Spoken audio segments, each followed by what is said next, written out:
A seguir, João Paulo Machado.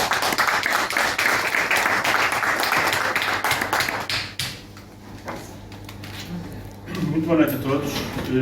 Deixem começar por agradecer aqui ao Movimento Alternativa, obrigado, pelo convite e ao Vasco pela amabilidade de me terem convidado e dado um pretexto para vir aqui a Abrantes. Eu vim saudar o Dia Internacional da Democracia e não vim lamentar a morte da democracia. E devo dizer que fiquei um bocado preocupado com algumas das coisas que eu vi no jantar e agora nas intervenções, e vou tentar cruzá-las sem demorar muito tempo. Eu, como, enfim, não abrentino, como estrangeiro, não quero falar provavelmente aqui da realidade local, que não conheço tão bem, ou não conheço todo, mas queria falar-vos de alguns dos vícios da democracia, especificamente da democracia local, e de alguns dos desafios. E se disser alguma coisa que vocês reconheçam aqui da realidade local, tanto melhor, senão fica, enfim, motivo para discussão e conversa. Sem vos querer amassar muito com, enfim, com análise histórica ou política, eu acho que o modelo de democracia, sobretudo democracia local, mas não só, mas hoje queria falar especificamente de democracia local, o modelo de democracia local que temos hoje não serve. Serviu eventualmente durante uma fase do nosso desenvolvimento e da nossa consolidação democrática, mas está ultrapassado. E estou a falar do desenho das instituições de poder local e do reflexo que esse desenho tem na dinâmica da democracia local.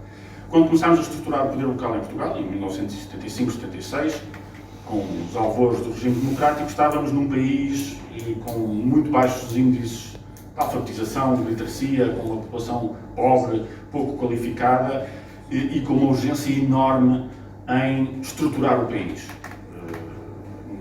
Pronto, os mais novos já não se lembram, mas a parte significativa do país não tinha água, esgotos, não tinha infraestruturas básicas e havia uma urgência em dar essas condições de vida às pessoas. E a maneira como isso se traduziu para o desenho do poder local, esta junção de pouca massa crítica e urgência em infraestruturar o país, foi criar um modelo de poder local que é o que temos ainda hoje, demasiado centralizado, num país que já é ele próprio demasiado centralista. E, portanto, nós temos um modelo bizarro, que também não tem muitos paralelos a nível internacional, de órgãos municipais, Câmara Municipal, que é o órgão executivo, e Assembleia, que é o órgão deliberativo, que são todos eles órgãos supostamente plurais e com participação até das oposições no próprio órgão executivo, mas onde na prática os poderes estão muito concentrados no Presidente de Câmara, que põe e dispõe dos pelouros, que muitas vezes consegue ou negociar maiorias, o que faz parte da democracia, quando não há maiorias, haver compromissos, mas no nosso modelo muitas vezes esses compromissos não são propriamente políticos ou programáticos, são pessoais. Um Presidente de Câmara dando pelouros a um vereador da oposição, tem um vereador que deixa de receber umas senhas de presença e passa a ter um emprego, e isso é possível para negociações que podem ser pessoais e não políticas.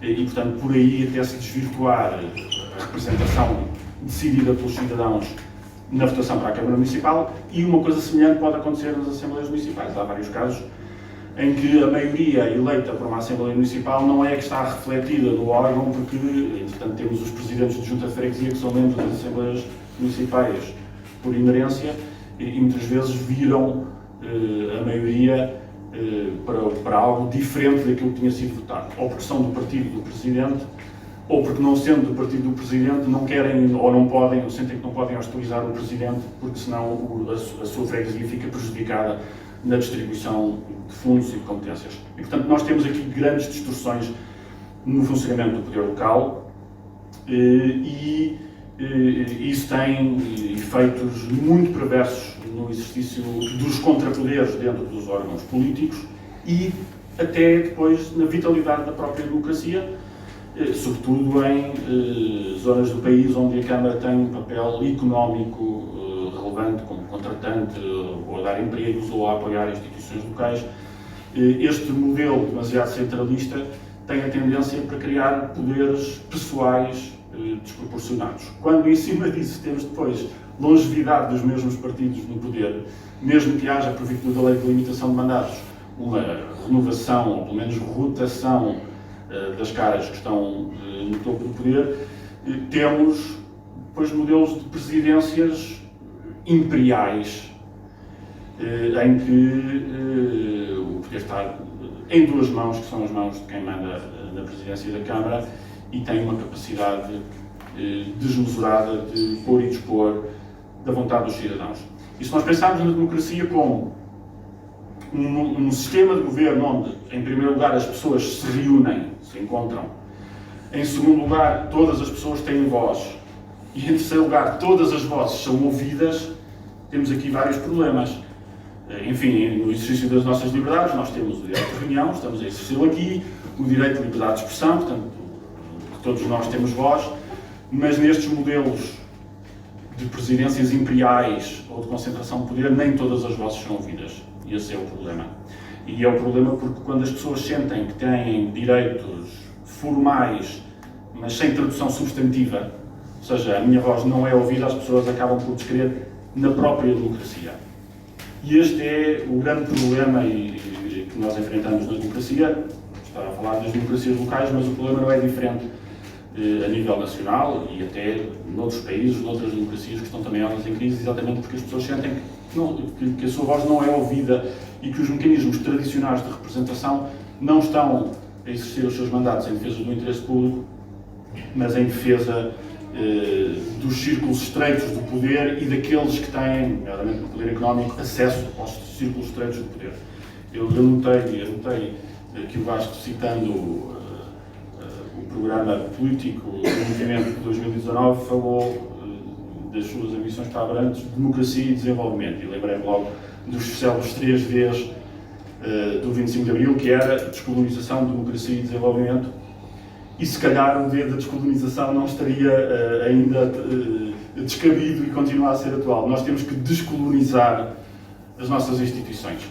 Porque, por mais que as pessoas possam rever, na maioria que elegeram a nível local, a democracia não se exerce através do chefe, seja do partido, seja da Câmara, seja da Assembleia. A democracia exerce com instituições.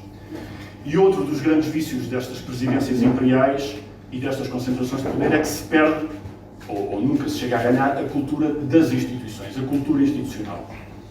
E, portanto, os humores de quem manda passam a ser mais importantes do que a integridade das instituições, que são a coisa que tem que ser permanente numa democracia, porque todos nós somos transitórios até por força da lei da vida, e portanto, são as instituições que têm que perdurar e são as instituições que têm que garantir que todas as vozes, incluindo as minoritárias, são ouvidas. E, portanto, nós temos a obrigação, e é este o grande desafio, de contrariar os poderes demasiado concentrados, demasiado pessoais, demasiado imperiais e abrir a democracia. Isso faz com a coragem, que também falava o Vasco. A coragem é contagiosa, eu guardei esta frase porque acho que ela é muito relevante. O nosso papel enquanto cidadãos é esse, é contagiar a coragem para regenerar as nossas instituições. E eu acho que não podemos apenas esperar de determinada liderança política que faça esta regeneração da democracia, porque ela exige o empenho e a exigência de cada um de nós. E isso implica risco. Implica o risco, em primeiro lugar, de afrontar os poderes mimados, habituados à subserviência, promotores ou subsidiadores dessa subserviência. Exige a coragem deste enfrentamento, exige a coragem de testar soluções, de falhar, de voltar a tentar, de avaliar, exige a coragem de escolhermos viver a nossa vida com mais frontalidade, que é uma qualidade pouco comum e mal vista em Portugal, e com mais liberdade. Mais liberdade no sentido simples de nós escolhermos as nossas posições, as nossas opiniões, os nossos combates, sem pedir licença e sem pedir desculpa. E isto é uma decisão, antes de ser uma decisão política ou sociológica, é uma decisão íntima que cada um de nós tem de fazer, de não se calar e de não ter problemas ou aceitar os problemas que tem quando afronta os poderes instituídos e quando exerce a sua liberdade de dar a sua opinião. E um grande desafio relevante nisto, mas que é preciso para este contágio da coragem, é nós recuperarmos a confiança uns nos outros. Um dos grandes problemas em Portugal é a falta de confiança que os cidadãos têm nas instituições, nos políticos e, pior do que isso, uns nos outros. Eu trago só 2 números para não desmaçar, de um estudo recente, publicado já este ano, do Instituto de Ciências Sociais da Universidade de Lisboa, que fez um estudo sobre as percepções dos cidadãos em relação à corrupção. E uma das coisas que perguntaram a amostra representativa dos cidadãos portugueses é de vários grupos políticos, funcionários públicos, empresários, que grupos são vistos como mais corruptos. Em primeiríssimo lugar, os políticos. Portanto, os portugueses dizem que 71% dos políticos são corruptos. Mas na última posição, apesar de ser a última posição, é um número que me preocupa ainda mais, os portugueses dizerem que 39% dos cidadãos, do cidadão comum, também são corruptos. O que nesta sala significaria ali então uma porcentagem.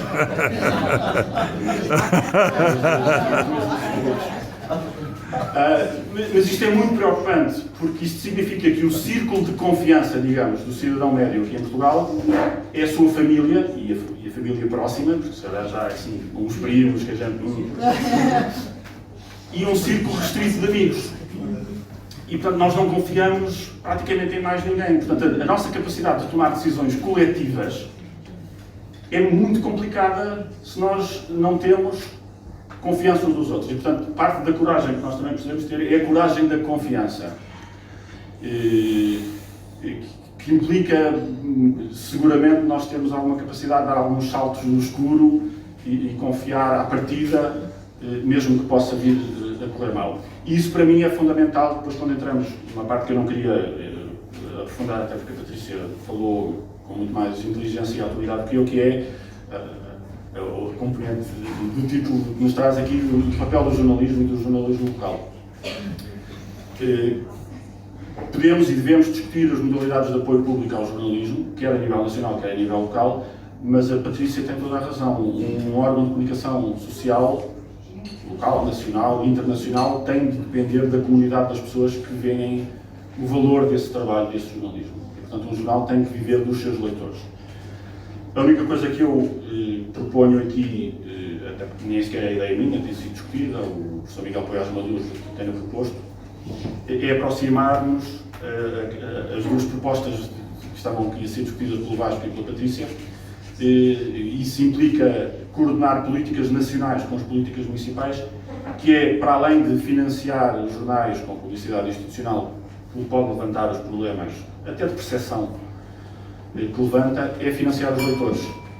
E, portanto, o Estado deve ponderar, ou avançar mesmo, para subsidiar os cidadãos que queiram assinar um jornal, tanto a nível nacional como a nível local. E depois podem escolher se assinam um Meio Tejo ou outro qualquer, mas haver um apoio do Estado especificamente para a assinatura, para o consumo de informação, para que não seja depois o Presidente da Câmara a escolher quem a financia e serem os leitores. Isto é uma questão que para mim é urgente para a saúde da democracia, a nível local, a nível nacional, e tem que ser discutida. Quanto ao resto, é este trabalho de... Isto é um bocado triste dizer. Se estivermos a discutir no desenvolvimento local ou regional, estamos, se calhar, na estaca zero da discussão, que é o futuro é que nós queremos, quais são as propostas, como é que chegamos lá. Eu acho que nós temos que fazer algum trabalho até chegarmos à estaca zero, que é este trabalho de valorização da democracia e de, digamos, descolonização da democracia e da abertura dos poderes. O grande desafio também do poder local é esse hoje em dia. O modelo centralista está esgotado, até porque, felizmente, com falhas, com, enfim, cambalaches que também houve, com muitos problemas de corrupção a nível local, a nível nacional. Aquele ciclo inicial de 1976, que depois acelerou em 86 com a entrada na Comunidade Europeia, está basicamente feito. O trabalho de infraestruturação do país está praticamente completo, quer dizer, temos água, temos saneamento, temos eletricidade, essa foi a primeira fase. depois temos estradas, temos equipamentos, depois temos às vezes problemas de gestão dos equipamentos. A Patrícia percebeu-se que não ficou arrependida de não ser médica, tem agora o problema de estar a lidar com a crise do jornalismo, mas se fosse médica estava a lidar com a crise no SNS. Mas a infraestruturação está feita, temos museus, centros culturais e, portanto, o protótipo do autarca que corta fitas e faz obra está ultrapassado. Quer dizer, seguramente haverá obras pontuais para fazer, mas quanto mais nós vermos o poder local preocupado em gastar dinheiro a fazer obra e cortar fitas, mais problemas temos, porque vamos estar a fazer obras que depois não sabemos gerir, não sabemos aproveitar, não acrescentam ao desenvolvimento das pessoas. E, portanto, o novo ciclo de poder local que tem de iniciar-se por este país fora é o ciclo da democracia. Há muito quem fala de democracia participativa e podemos falar de orçamentos participativos. Eu gosto de falar de democracia participada, em que as pessoas não só são apoiantes ou não apoiantes da maioria ou da oposição, mas são chamadas a participar nos processos de decisão, a escrutiná-los através da comunicação social, através das associações das organizações cívicas, através do seu empenho pessoal, a participar nos processos de tomada de decisão. E que não só questões como o orçamento participativo, em que se gera, põe-se a votação uma parte do orçamento, mas as questões de planeamento do território, de escolhas de estratégia para o desenvolvimento local ou regional, têm de ser participadas. E, portanto, autarcas que queiram fazer obras e cortar fitas e não envolver os cidadãos, não reter ou formar massa crítica para ter inteligência para o desenvolvimento dos seus territórios, estão a fazer perder o tempo dos seus concidadãos, na minha modesta opinião. E, portanto, o nosso desafio enquanto cidadãos aqui em Abrantes ou em qualquer outro ponto deste país é não ficar à espera de convite oficial para participarmos nas regras, segundo as regras que outros decidem, é termos a coragem da confiança uns nos outros, de exercermos as nossas liberdades sem pedir licença e sem pedir desculpas e sermos participativos, exigentes e eu aqui costumo dizer, fazer isso tão a bem quando for possível, mas tão a mal quando for preciso. Portanto, percebermos que a democracia, tal como ela é exercida, com instituições com falhas, como eu apontei, é o sítio onde nós nos reunimos e onde a nossa voz tem que ser ouvida. E se não está a ser, cabe-nos ter a coragem de quebrar esses silêncios e de encontrarmos força uns nos outros para conseguirmos romper com os vícios e abraçar os desafios. E já não estendi mais do que devia e agradeço-vos a vossa atenção.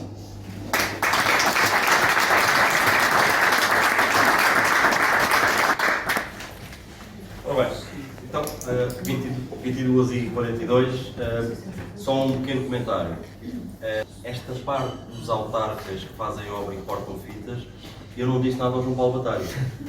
Para falar em abstrato. Sim, eu não disse nada. Não tem nada. Eu não sei se ele se cruzou com alguns outdoors ou. Atenção.